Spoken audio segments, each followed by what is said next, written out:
സൃഷ്ടി ദൈവപുത്രന്മാരുടെ വെളിപ്പാടിനെ ആകാംക്ഷയോടെ കാത്തിരിക്കുന്നു. സൃഷ്ടി ദൈവത്തിൻ്റെ ദാസ്യത്തിൽ നിന്ന് വിടുതലും ദൈവമക്കളുടെ തേജസ്സാകുന്ന സ്വാതന്ത്ര്യം പ്രാപിക്കും എന്നുള്ള ആശയോടെ മായയ്ക്ക് കീഴ്പ്പെട്ടിരിക്കുന്നു. മനഃപൂർവ്വമായിട്ടല്ല, അതിനെ കീഴ്പ്പെടുത്തിയവൻ്റെ കൽപ്പന നിമിത്തം മാത്രമേ. The entire creation is waiting for the manifestations of the sons of God.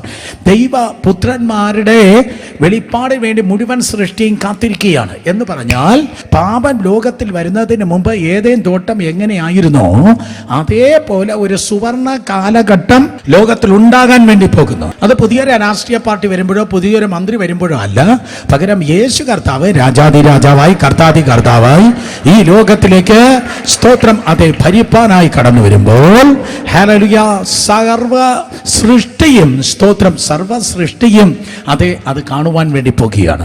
അതിനുവേണ്ടി സർവ സൃഷ്ടിയും കാത്തിരിക്കുന്നു.